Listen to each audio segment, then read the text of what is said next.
मेरे प्रिय भाइयों और बहनों, इस संध्या काल को आज शाम को हम परमेश्वर के वचन से उन बातों को समझेंगे और सीखेंगे जो हमें पाप के परिणाम के बारे में बताती है और हमें पवित्र जीवन की बुलाहट के लिए उत्साहित करती है, ताकि हम यीशु मसीह में उस छुटकारे को प्राप्त करें जिसके लिए प्रभु यीशु मसीह इस संसार में आए। आइए हम परमेश्वर के वचन को पढ़ेंगे और उसके उपरांत हम एक प्रार्थना भी करेंगे। सबसे पहले हम परमेश्वर के वचन को पढ़ेंगे जो हमें मिलता है पहला पतरस, उसका पहला अध्याय, उसके 13 पद से और 21 पद तक।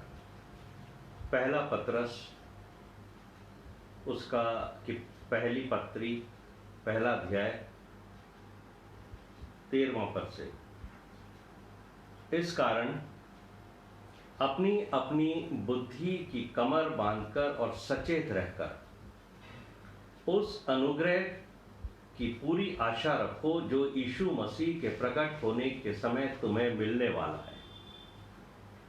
आज्ञाकारी बालकों के समान अपनी अज्ञानता के समय की पुरानी अभिलाषाओं के सदृश न बनो, पर जैसा तुम्हारा बुलाने वाला पवित्र है वैसे ही तुम भी अपने सारे चाल चलन में पवित्र बनो, क्योंकि लिखा है, पवित्र बनो क्योंकि मैं पवित्र हूं। और जबकि तुम हे पिता कहकर उससे प्रार्थना करते हो, जो बिना पक्षपात हर एक के काम के अनुसार न्याय करता है, तो अपने परदेशी होने का समय भय से बिताओ, क्योंकि तुम जानते हो कि तुम्हारा निकम्मा चाल चलन जो बाप दादों से चला आता है, उससे तुम्हारा छुटकारा चांदी सोने अर्थात नाशवान वस्तुओं के द्वारा नहीं हुआ, पर निर्दोष और निष्कलंक मेमने अर्थात यीशु मसीह के बहुमूल्य लहू के द्वारा हुआ। उसका ज्ञान तो जगत की उत्पत्ति से पहले ही से जाना गया था, पर अब इस अंतिम युग में तुम्हारे लिए प्रकट हुआ। उसके द्वारा तुम उस परमेश्वर पर विश्वास करते हो जिसने उसे मरे हुओं में से जिलाया और महिमा दी, कि तुम्हारा विश्वास और आशा परमेश्वर पर हो। अतः जबकि तुमने भाईचारे की निष्कपट प्रीति के निमित्त सत्य के मानने से अपने मनों को पवित्र किया, तो तन मन लगाकर एक दूसरे से अधिक प्रेम रखो। ये परमेश्वर का वचन है। इसके पढ़े और सुने जाने पर प्रभु हम सबको आशीष दे। आइए वचन सुनने से पहले हम प्रार्थना करें। हमारे जीवित महान और अत्यंत दयालु स्वर्ग पिता, राजाओं के राजा, प्रभुओं के प्रभु, सर्वशक्तिमान हमारे परमेश्वर यीशु मसीह का नाम लेकर इस संध्या काल में हम आपके पास आए हैं प्रभु, ताकि आपके वचनों से वो बातें सीखें जो हमारे जीवन को सत्य मार्ग के ऊपर लेके जाएगी और हम पवित्रता की ओर बढ़कर इस योग्य होंगे कि इस जीवन के उपरांत हम आपके सम्मुख ग्रहण योग्य हों। और प्रभु आप हमें अपने पास रखें, जो वादा आपने हमसे किया है कि आप चाहते हैं। सब बातों में हम आपको आदर और महिमा देते हैं और ये विनती हमारे उद्धारकर्ता प्रभु यीशु मसीह के नाम से मांगते सोना कबूल कर, आमीन। पहला पतरस पहला अध्याय और उसका 15वां पद। यहां पर इस विशेष बात लिखी है, जैसा तुम्हारा बुलाने वाला पवित्र है वैसे ही तुम भी अपने सारे चाल चलन में पवित्र बनो। और ये पवित्रता की अगुवाई और आज्ञा पुराने नियम में भी है। लेवी व्यवस्था की पुस्तक उसका 11वां अध्याय और उसके 44वें पद के आखिरी हिस्से में लिखा है, पवित्र बने रहो क्योंकि मैं पवित्र हूं। यह परमेश्वर की आज्ञा है, पवित्र बने रहो। पूरे जीवन भर परमेश्वर मुझ में और आप में पवित्रता देखना चाहता है। इसलिए मेरे प्यारे भाइयों और बहनों, इस संध्या काल को हम पवित्रता के ऊपर आज जोर देंगे। और पाप से हम दूर रहने के तरीके को भी समझ लेंगे कि हम किस तरीके से परमेश्वर के अधीनता में आ जाएं और अनुग्रह के प्राप्त करने के उपरांत प्रभु यीशु मसीह के पीछे पीछे चलकर हम उसके अनुरूप सिद्धता में बढ़ते जाएं, ताकि हम पवित्र बने रह सकें। क्या कभी आपने पाप को गंभीरता से लिया है कि आखिर पाप के क्या परिणाम होते हैं? आपको मालूम है कि जब आपको इसके परिणामों के बारे में बताया जाएगा तो आपको मालूम होगा कि एक व्यक्ति का पाप सिर्फ उस तक ही सीमित नहीं रहता है, बल्कि उसका परिणाम उसके परिवार को, बच्चों को और बहुत सारे लोगों को अपने जीवन में भुगतना पड़ता है। और हम सबसे पहले इस बात को देखेंगे कि इस संसार में जो पाप आया था वो सबसे पहले कैसे आया और उसके क्या क्या परिणाम हुए।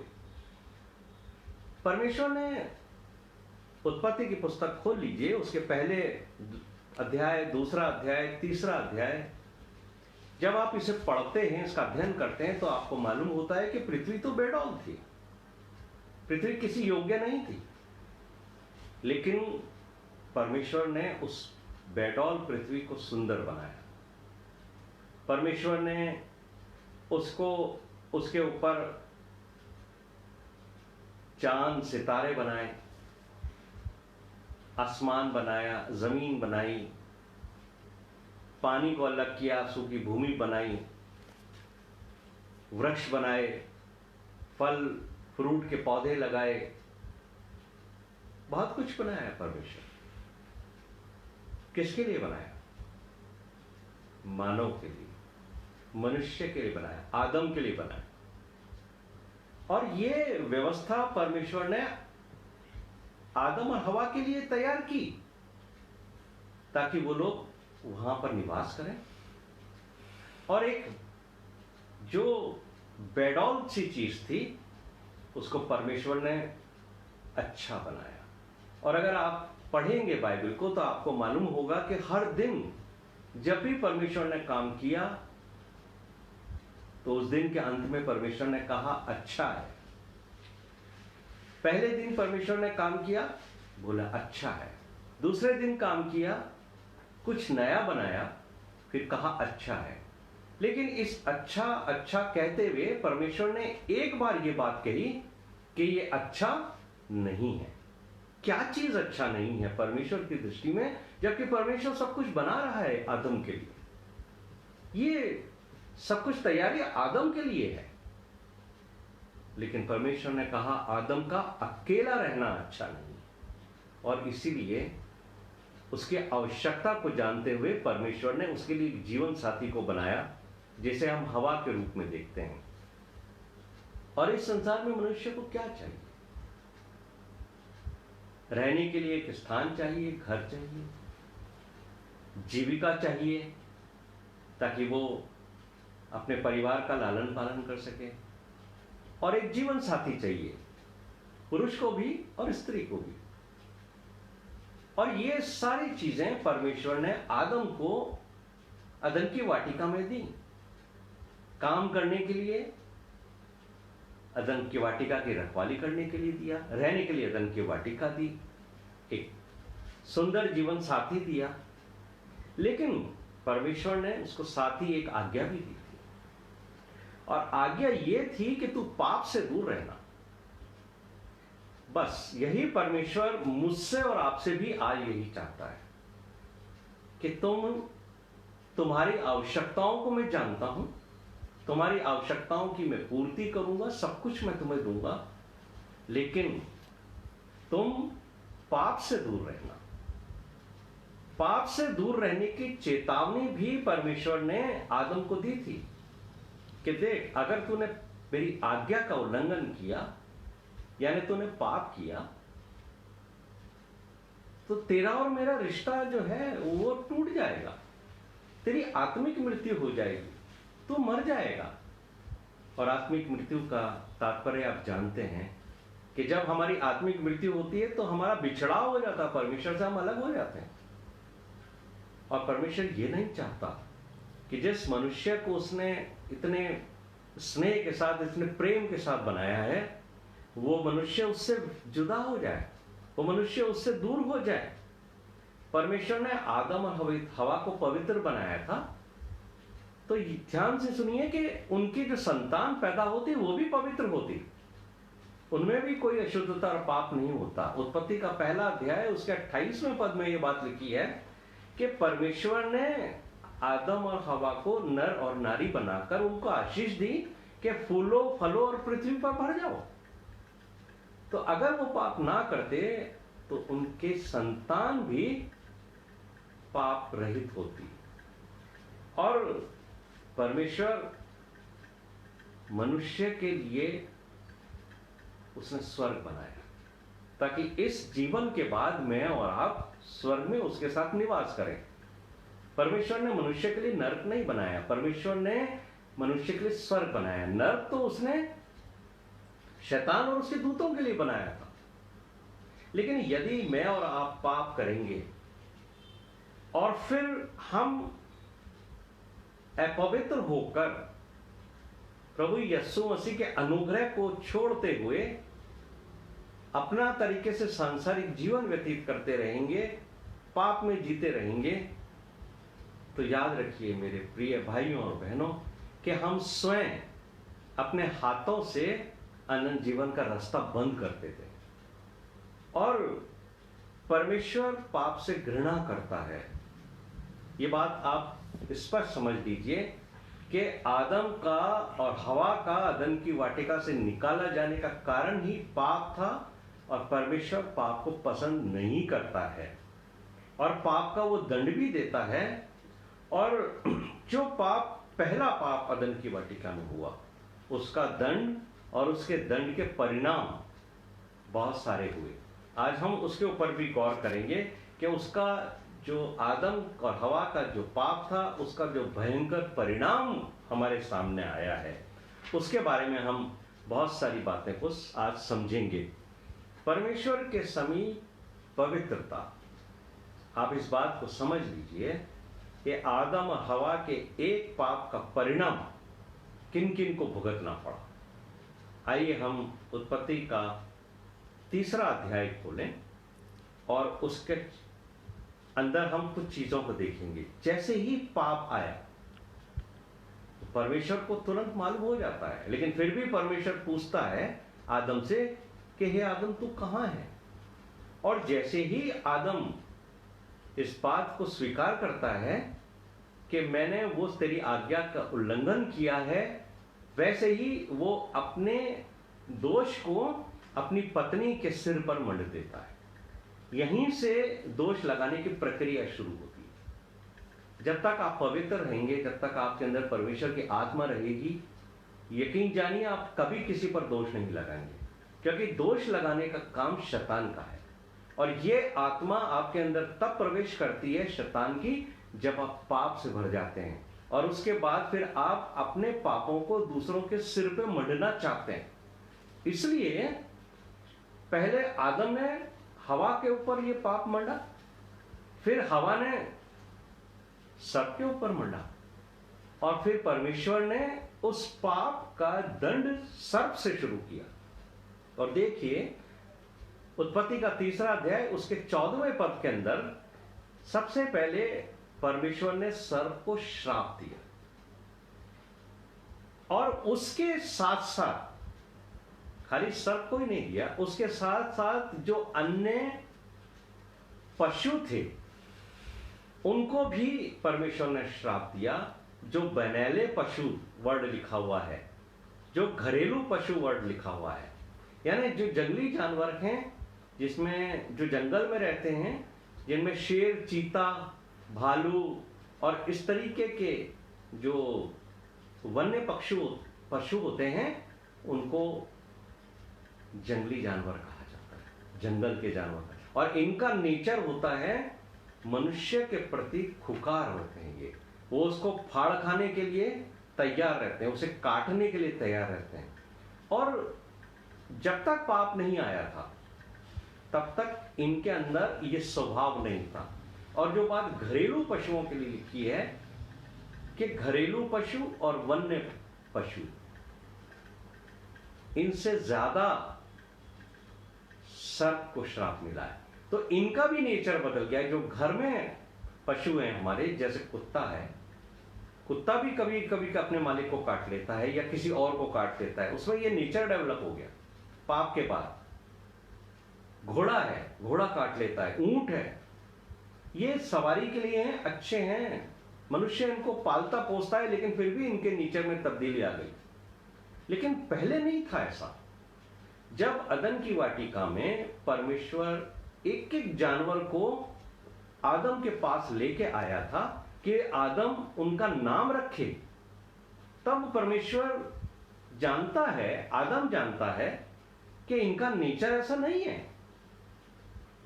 शेर का भी उसने नाम रखा, ऊंट का भी नाम रखा, सबके नाम रखे हैं। ये सब साथ में थे, लेकिन इनमें से कोई भी आदम के ऊपर आक्रमण नहीं करता था।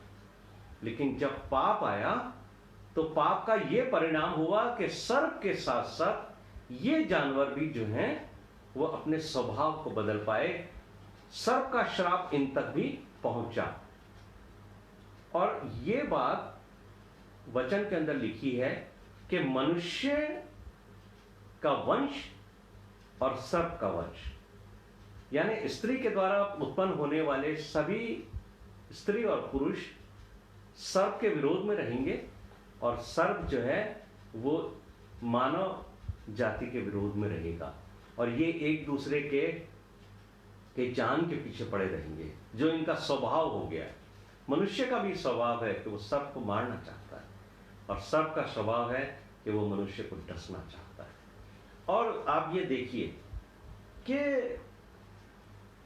परमेश्वर ने उसके बाद स्त्री को श्राप नहीं दिया, लेकिन उसकी एक पीड़ा को बढ़ाया परमेश्वर ने। यह आपको उत्पत्ति के 3 अध्याय के 16वें पद में मिलेगा कि परमेश्वर ने स्त्री से कहा कि जब तू बच्चे को उत्पन्न करेगी, जब तू मां बनेगी, तब मैं तेरी पीड़ा को बढ़ाऊंगा। इसके पहले नहीं था। यदि पाप नहीं आता तो शायद स्त्री को बच्चे को उत्पन्न करते समय अदन की वाटिका में या संसार में रहते हुए ये पीड़ा का अनुभव नहीं करना पड़ता। लेकिन ये पीड़ा का अनुभव और ये पीड़ा परमेश्वर ने उसको उस पाप के परिणाम के स्वरूप दी है, जो पाप अदन की वाटिका में किया गया। इसलिए परमेश्वर ये कहता है कि ये बहुत ही पेनफुल प्रोसेस होगा, इस पीरियड से तुझे गुजरना पड़ेगा, और तू बालक को पीड़ित होकर जन्म देगी। और आज भी जो नेचुरल डिलीवरीज होती हैं उसमें लड़कियों को, महिलाओं को इस पीड़ा से गुजरना पड़ता है। आदम का जो पाप है 17वें पद में लिखा है, आदम को भी परमेश्वर ने श्राप नहीं दिया, लेकिन आदम को उसने दंड दिया है। और उसकी वजह से, आदम के पाप की वजह से भूमि को श्राप आया, क्योंकि आदम का के ऊपर जो दंड है वो है कि उसको बहुत अब मेहनत करनी पड़ेगी। इतनी मेहनत करनी पड़ेगी कि उसको पसीने बहाने पड़ेंगे। और जिस फील्ड में, जिस भूमि में उसको मेहनत करनी पड़ेगी, वो भूमि क्योंकि श्रापित है, इसलिए उसकी उपज के पहले वहां वो ऊंट कटारे उगाएगी। और इसीलिए आपने देखा होगा कि खेत में किसान को बहुत मेहनत करनी पड़ती है, कांटे उग जाते हैं, बंबूल उग जाते हैं, ऊंट कटारे उग जाते हैं, इनको कोई नहीं उगाता। कोई मनुष्य अपने खेत में, अपने बाग में इनको नहीं उगाता है। लेकिन ये उस श्राप का परिणाम है जो आदम के और हवा के पाप की वजह से भूमि को मिला, और भूमि उस पाप को पैदा करती है अपने आप। और वो मनुष्य के विपरीत होता है कि वो मनुष्य जिसको भूमि पर अच्छी खेती करके खेती का लाभ लेना चाहिए था, वो उसको पूरी नहीं मिलती है, क्योंकि वहां ऊंट कटारे उगते हैं। और साथ ही ये जो भूमि के ऊपर जो उपज होती है उसके अंदर क्योंकि श्राप है, इसलिए जब इंसान उसको खाता है तो कई बार वो उससे सिर्फ ताकत ही नहीं पाता, बल्कि उसकी वजह से उसके जीवन में बड़ी कमजोरियां आती हैं और कई बीमारियां, परेशानियां और तकलीफें भोजन को जो पृथ्वी से उगता है उसको खाने की वजह से इंसान को मिलती है। और कई बार डॉक्टर्स जो हैं आज साइंस के द्वारा इस बात को समझ सके हैं कि ये प्रोडक्ट या ये चीज खाने की वजह से इंसान के शरीर के अंदर ये समस्याएं और परेशानियां पैदा होती हैं और वो मना कर देते हैं। जैसे आजकल वीट एलर्जी का बहुत ज्यादा प्रकोप है लोगों के अंदर। डॉक्टर्स ने मना कर दिया है लोगों को कि आप वीट मत खाइए, गेहूं मत खाइए, इससे आपके शरीर को तकलीफ है। देखिए, ये हैं परिणाम। और क्या परिणाम हुआ कि उनको उस स्थान से बाहर निकलना पड़ा जो उनके लिए तैयार की गई थी। वो अदन की वाटिका जिसके अंदर हर तरह के वृक्ष थे, हर तरह के फल थे, हर तरह का आनंद था। एक पाप की वजह से ये सारा परिणाम उनको भुगतना पड़ा। और जब अदन की वाटिका से बाहर आए, तब जब परिवार बढ़ने लगा, तब आदम के 2 बेटे हुए और उन बेटों के पैदा होने के साथ उस पाप के अंदर का परिणाम, उसके कॉन्सिक्वेंसेस उनको भुगतने पड़े कि उन बेटों के मन में क्रोध और जलन अपने आप पैदा हो गई। एक बेटे के मन के अंदर इतनी क्रोध हुआ, इतनी जलन हुई कि उसने हाबिल का खून कर दिया, एक हत्या तक कर दी गई, जबकि ये बात कभी परमेश्वर के विचार में नहीं थी। और परमेश्वर हत्या के विरुद्ध है, क्योंकि परमेश्वर ने मनुष्य को अपनी सूरत और अपनी छवि के ऊपर बनाया है। और जो इंसान शैतान के वंशीभूत होकर किसी मनुष्य की हत्या करता है, वो परमेश्वर की कृति, उसकी बनाई हुई चीज को मिटाने का प्रयास करता है। और इसीलिए परमेश्वर हत्या को बिल्कुल पसंद नहीं करता। और व्यवस्था के अंदर हत्या परमेश्वर के समूह के घोर अपराध था। परमेश्वर हमें, मनुष्य को बहुत प्रेम करता है, बहुत प्रेम करता है। आदम जाति को, जो आदम से पैदा हुए, हवा से पैदा हुए, जो सारे संसार में फैल गए, आज भी परमेश्वर उनसे बहुत प्रेम करता है। और परमेश्वर ने उनके लिए एक ऐसा रास्ता खोला कि वो इस पाप के परिणाम को ही सारे जीवन भुगतते ना रहे, बल्कि परमेश्वर ने उनको शैतान के हाथों से छुड़ाने के लिए, उनको पापों से छुड़ाने के लिए एक योजना बनाई। और उस योजना में कि हम पाप से क्षमा प्राप्त करें और प्रभु यीशु मसीह के लहू से साफ हों, पवित्र बने और फिर परमेश्वर के पास आ जाएं। ये परमेश्वर की इच्छा है। परमेश्वर हमें नरक में नहीं भेजना चाहता, क्योंकि मैं और आप तो उसका परिणाम नहीं जानते। लेकिन परमेश्वर ने जिस भयंकर स्थिति को वहां पैदा कर रखा है, उसके बारे में यीशु मसीह ने कुछ कुछ बातें बताई हैं। और वहां पवित्र शास्त्र बाइबल में मुझे और आपको पढ़ने से मालूम होगा कि वो वहां एक ऐसी अग्नि है, ऐसी आग है, जो जिसमें जलने वाला कभी भस्म नहीं होता। न वहां जो कीड़े हैं वो भस्म होते हैं, बल्कि वो कीड़े उन लोगों को जो पाप के परिणाम की वजह से वहां चले जाएंगे, जो यीशु मसीह को स्वीकार नहीं करेंगे, जो अपने पापों की क्षमा को प्राप्त नहीं करेंगे, जो उस अनुग्रह को स्वीकार नहीं करेंगे, वो लोग जो संसार के अंदर अपनी अभिलाषाओं और पाप में जीते रहेंगे, उनको न्याय सिंहासन के बाद जब उस स्थान पर जाना पड़ेगा, वहां उनकी जो भयंकर दशा होगी वो बयान से बाहर है। और इसके बारे में प्रभु यीशु मसीह ने एक घटना का जिक्र किया है, जो आपको लूका के 16वें अध्याय के 19 से 31 पद में मिलेगी। और वहां एक धनी मनुष्य और एक लाजर, जो एक गरीब, जिसको एक भिखारी के रूप में जाना गया है, उसका वर्णन है। और साथ ही वहां पर अब्राहम का भी जिक्र है। इसलिए मेरे प्रिय भाइयों और बहनों, आप ये बात समझ लीजिए कि ये कोई दृष्टांत नहीं है, ये कोई पैरेबल नहीं है, बल्कि ये सच्ची घटना है। पैराबल के अंदर, दृष्टांत के अंदर किसी का नाम नहीं होता है। नाम उस घटना में होता है जो सच में हुई है, और वो घटना जो अब्राहम, लाजर और उस मनुष्य के बीच में हुई। और आप जब इस घटना को पढ़ोगे तो आपको मालूम होगा कि वो स्थान जो नरक है वो इतना पीड़ा देने वाला है, वहां इतनी अग्नि है कि वहां से आदमी बाहर नहीं निकल सकता। लेकिन उस धर्मांध की सिर्फ एक ही इच्छा है कि मुझे पानी मिल जाए, एक बूंद मुझे पानी दे दो।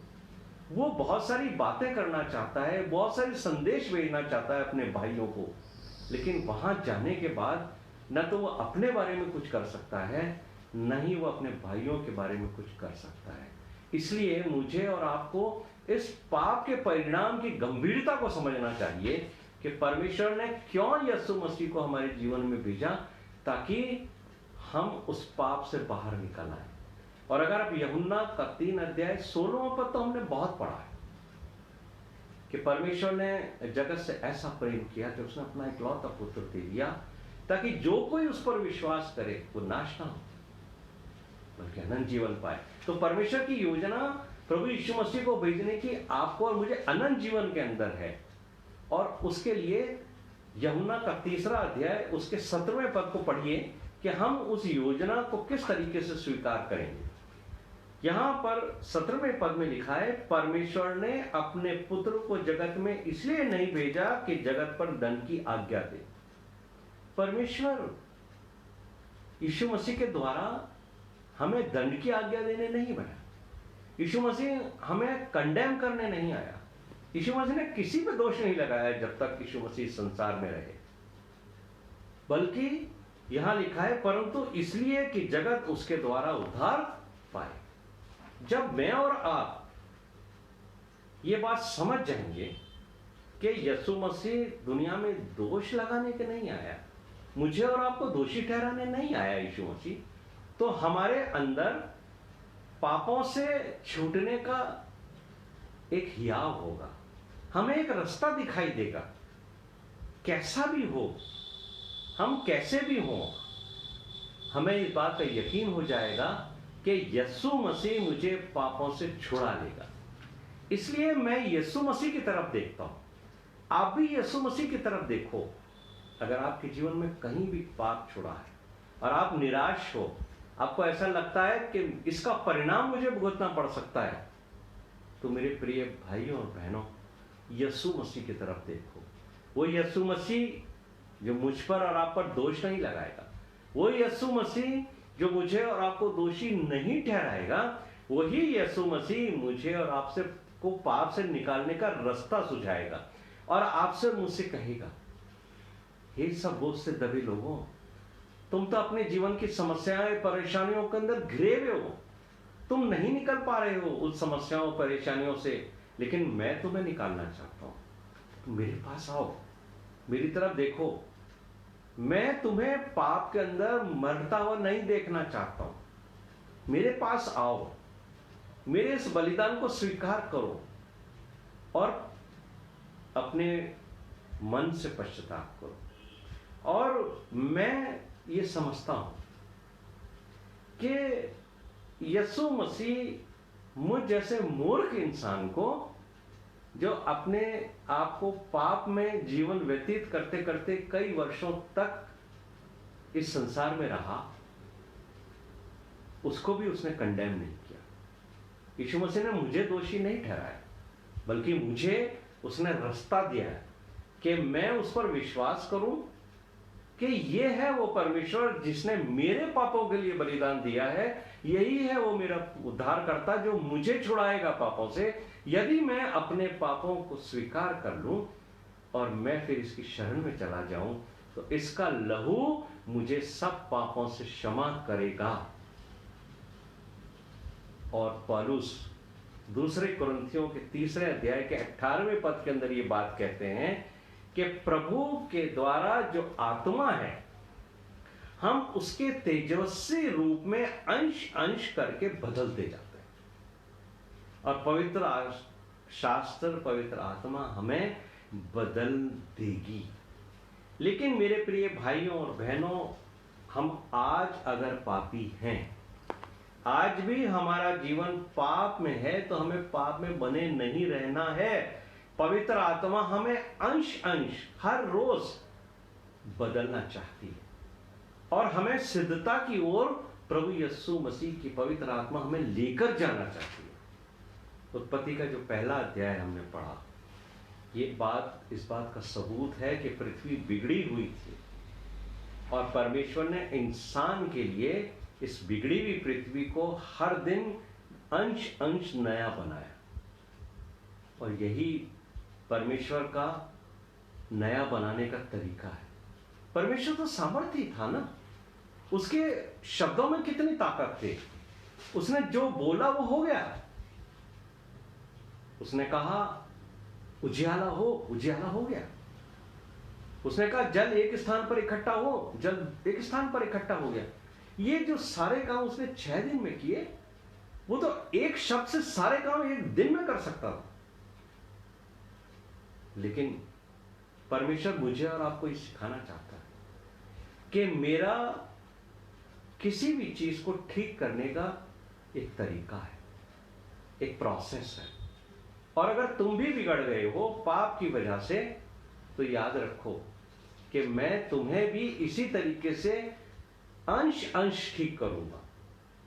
ये बात सही है कि मुझे और परमेश्वर, मुझे और आपको जो ये महसूस करते हैं कि हम अभी पापों की वजह से पवित्र नहीं है, अपवित्र हैं, तो अपवित्र चीज, अपवित्र व्यक्ति रातों रात पवित्र नहीं बन जाएगा। जो अधर्मी है, जो पापों में लिप्त रहा है, वो एक दिन से मैं धर्मी नहीं बन जाएगा, बल्कि हमें एक एक दिन परमेश्वर के साथ साथ चलना पड़ेगा।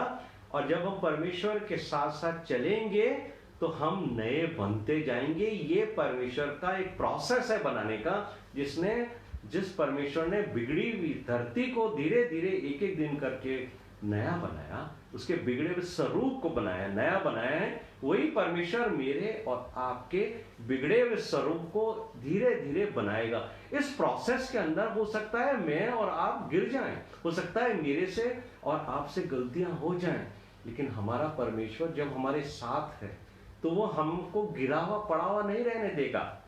यदि इस प्रोसेस में कि जब हम अपने पापों को स्वीकार करके हम परमेश्वर के पीछे पीछे चलने लगते हैं कि हम पवित्र बने, इस प्रोसेस में भी हम गिर सकते हैं, लेकिन परमेश्वर हमें उठा के खड़ा करेगा और कहेगा मैं तेरे साथ हूं बेटा, मेरी प्यारी बेटी, तो ऐसा मत सोच, मैं तुझे कंडेम नहीं करता, मैं तुझ पर दोष नहीं लगाता हूं। तू संसार में है, संसार में शैतान तुझे गिराएगा, लेकिन अगर तू मुझे अपने साथ रखती है, अगर तू मुझे अपने साथ रखता है, तो याद रख कि मैं तुझे गिरा हुआ नहीं देखना चाहता।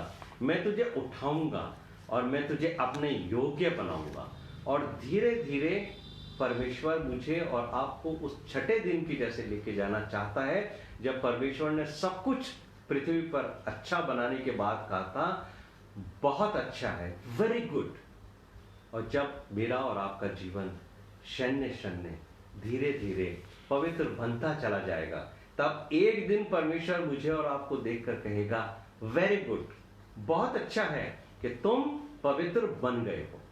लेकिन इस प्रोसेस में हो सकता है कि आज मेरे जीवन के अंदर कुछ नया ना हो, लेकिन अगर मैं अपने पापों को आज स्वीकार करूं और परमेश्वर के सम्मुख जाऊं और उसे विनती करूं कि हे प्रभु, जैसा तू पवित्र है मुझे भी पवित्र बनने के लिए योग्य बना। और कल का दिन प्रभु मेरे जीवन से कुछ चीज़ों को दूर करेगा। और अगर मैं और आप उस बात को समझ गए कि मेरे अंदर क्या कमियां हैं, आप अगर अपने जीवन के बारे में समझ गए कि आपके अंदर क्या कमियां हैं और उन कमियों को कल आपने दूर किया, तो यकीन जानिए कि कल संध्या काल को जब प्रभु आपके पास आपसे मिलने आएगा तो वो आपको देख के कहेगा बहुत अच्छा है, आज तुम कुछ अच्छे हो गए। दूसरे दिन वो लोग जो संसार में हमारे ऊपर दोष लगाते थे ना, वो भले ही हमारे बारे में कुछ भी कहते रहे, हमें ये नहीं देखना है कि वो कौन है। वो निर्णय नहीं करेंगे मेरा और आपका, वो हमारा न्याय नहीं करेंगे। संसार का मनुष्य अपने पापों को छुपाने के लिए दूसरों को कंडेम करता है, दूसरों पे दोष लगाता है। लेकिन मैं और आप संसार की तरफ नहीं देखते हैं, मैं और आप यीशु मसीह की तरफ देखते हैं, जो हमारे को कंडेम नहीं करता, हम पे दोष नहीं लगाता, बल्कि वो हमें पवित्र बनाता है। और दूसरे दिन, तीसरे दिन धीरे धीरे धीरे धीरे मैं और आप इस पुराने जीवन से निकलकर प्रभु यीशु मसीह के साथ चलते जाएंगे। दूसरा कुरिन्थियों 4 अध्याय के पहले पद में पौलुस ने एक बहुत ही सुंदर बात की है, हम हियाव नहीं छोड़ेंगे। बहुत ही सुंदर बात लगती है मुझे। ये बात ने मेरे जीवन को परमेश्वर के नजदीक लाने का एक जरिया बनाया। इस पद ने मुझे उत्साहित किया कि तू कैसा भी है, तेरा जीवन किसी योग्य नहीं है, तेरे अंदर बहुत पाप है, लेकिन अगर तू अपने पापों को मानकर प्रभु की शरण में जाएगा तो प्रभु तुझे अच्छा करेगा। और मैंने हियाव नहीं छोड़ा, मैंने ये नहीं सोचा कि मैं कैसे यीशु मसीह के पास जाऊं। इसलिए मेरे प्रिय भाई और बहन, मैं आपको 2 बात कहना चाहता हूं। आप डिस्करेज मत होइए और नहीं आप सेल्फ कंडेमनेशन में जाइए। ना तो आप डिस्करेज होइए दूसरों की बातों से, अपनी परिस्थितियों से, और नहीं आप अपने ऊपर दोष लगाइए।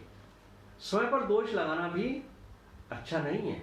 जब परमेश्वर हमें नया बना रहा है, जब परमेश्वर हमारे पापों को धो रहा है, दूर कर रहा है, और प्रभु यीशु मसीह ने हमें कंडेम नहीं किया, यीशु मसीह ने हम पर दोष नहीं लगाया, तो हम क्यों अपने ऊपर दोष लगाएं। याद है आपको वो महिला जिसको व्यभिचार में पकड़ा गया था, यीशु मसीह ने जब सारे लोग उसे छोड़ के गए थे तो यीशु मसीह ने उससे क्या कहा था, मैं भी तुझ पर दोष नहीं लगाता हूं, लेकिन फिर पाप मत करना।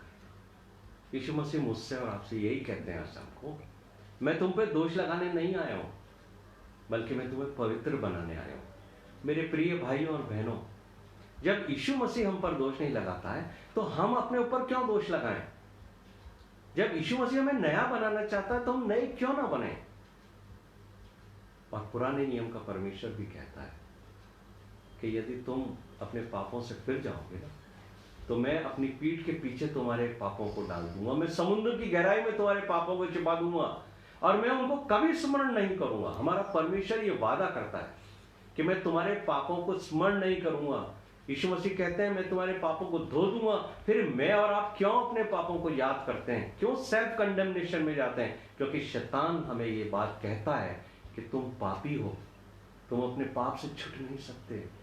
लेकिन मेरे प्रिय भाइयों और बहनों, हमें शैतान की बात नहीं सुननी है, हमें प्रभु यीशु मसीह की बात सुननी है।